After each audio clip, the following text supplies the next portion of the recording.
ஒருத்தங்களுக்கு ஒரு கஷ்டம் இருக்கு அப்படின்னு சொன்னா, அவங்களுக்கு நம்ம ஹெல்ப் பண்ணட்டா கூட பரவால்ல. அவங்களுக்கு தொந்தரவு பண்ணாம இருக்கணும் அப்படிங்கிற மாரி தான் சொல்லுவாங்க.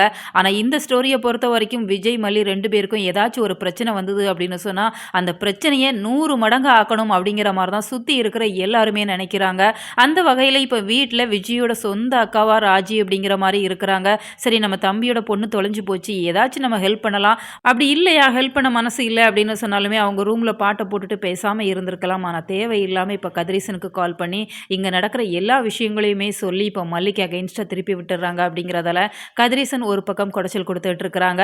சரி விஜய் வீட்ல தான் நிம்மதி இல்ல. ஏன்னா மல்லிய பாக்க பாக்க மல்லி மேல கோபத்த காமிக்கிறோம். தேவையில்லாம வார்த்தைகள விட்டுட்டோம் அப்படின்னு சொன்னா, நாளைக்கு நல்லா இருக்காது அப்படிங்கிறதெல்லாம் நான் ஒதுங்கியே இருந்துக்கிறேன் அப்படிங்கிற மாரி விஜய் இப்போ ஆஃபீஸ்ல இருக்கிறாங்க. சரி ஆஃபீஸ்லயாவது நிம்மதியா இருந்துட்டு போட்டும் அப்படிங்கிற மாரி இந்த ரகு விடுறாங்களா? ரகு வீட்ல நடக்கிற எல்லா விஷயங்களையுமே தெரிஞ்சுக்கிறாங்க அப்படிங்கிறதால, ரகு அந்த கிளையண்ட்ஸ் மூலமா இப்போ விஜய்க்கு பல பிரச்சனைகள குடுத்துட்டு இருக்கிறாங்க. ஒரு கிளையண்ட்ட விலைக்கு வாங்கிட்டாங்க அப்படிங்கிறதால அவங்களுக்கு கொஞ்சம் ஸ்வீட் பாக்ஸு, பணம்லாம் குடுத்துருக்காங்க. நீங்க விஜய போய் பிரச்சனை பண்ணிட்டே இருங்க. அவங்க கொஞ்ச நாளாவே அவங்களோட ஒர்க்ல கான்சன்ட்ரேட் பண்ணல அப்படிங்கிறதால உங்க பில்டிங் சரியா வரல அப்படிங்கிற மாரி ஃபைட் பண்ணுங்க அப்படிங்கிற மாரி சொல்லிர்றாங்க. இதனால அந்த கிளையண்ட்ஸுமே வந்து விஜய் கிட்ட பிரச்சனை பண்ணிட்டு இருக்கிறாங்க. அங்க இருக்கிற குணா தான் அவங்கள சமாதானப்படுத்தி அனுப்பி வைக்கிறாங்க. இப்ப மல்லியுமே ஒரு பக்கம் தன்னோட குழந்தை எப்பதான் வருவாங்க அப்படிங்கிற மாரி ஏங்கி போய் இருக்கிற சூழ்நிலையில இப்ப கதிரேசனுமே வீட்டுக்கு வராங்க. அப்பா அப்படின்னு சொல்லி கூப்பிட்டா அவங்களுக்கு என்ன கஷ்டமோ தெரியல. நீ என்ன அப்பான்னு கூப்பிடாத அப்படிங்கிற மாரி மல்லிகிட்ட சொல்லவுமே, மல்லிகிட்ட இந்த வார்த்தைய அடிக்கடி சொல்லியிருக்கிறாங்க. இந்த மல்லியுமே சார் அப்படின்னு சொல்லி கூப்பிட்டுட்டாங்கன்னா பிரச்சனையே இல்ல.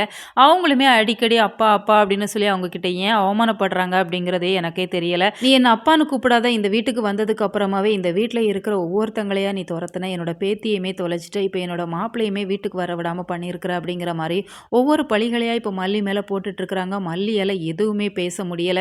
இன்னைக்கு ஒரு நாள் மட்டும் தான் உனக்கு டைம். நீ நாளைக்கு இந்த வீட்ல இருக்கக்கூடாது அப்படிங்கிற மாரி ஸ்ட்ராங்கா சொல்லிட்டு போயிர்றாங்க. என் பேத்தி இல்லாத வீட்ல நீ இனிமே இந்த வீட்ல இருக்கக்கூடாது அப்படிங்கிற மாரி சொல்றப்ப, மல்லி ஒரு ஸ்ட்ராங்கான பதிலடி சொல்லுவாங்க. இது என் புருஷனோட வீடு. இந்த வீட்ல தான் நான் இருப்பேன் அப்படிங்கிற மாரி சொல்றாங்க. இருந்தாலுமே நாளைக்கு நான் நிஷாவ கூட்டிட்டு உன்ன கழுத்த புடிச்சு வெளில தள்ளுவேன் அப்படிங்கிற மாரி சொல்லிட்டு கிளம்பியிருக்கிறாங்க. இப்போ மல்லி தெரு தெருவா வெண்பாவ தேடி அலைய போறாங்க. அவங்களுக்குமே அங்க பல சிக்கல்கள் இருக்கு. அந்த தெருவே மோசமான தெரு அப்படிங்கிற மாரி சொல்றாங்க. அங்க தான் வெண்பா இருப்பாங்க அப்படிங்கிறதால நிச்சயமா வெண்பாவ மீட்டு கூட்டிட்டு வந்துருவாங்க அப்படின்னு சொல்லி தான் எதிர்பார்க்கப்படுது. உங்களோட கருத்துக்கள் என்ன அப்படிங்கிறத மறக்காம கமெண்ட் பாக்ஸ்ல தெரியப்படுத்துங்க. மேலும் இது போன்ற வீடியோக்களுக்கு நம்ம சேனலை சப்ஸ்கிரைப் பண்ணுங்க.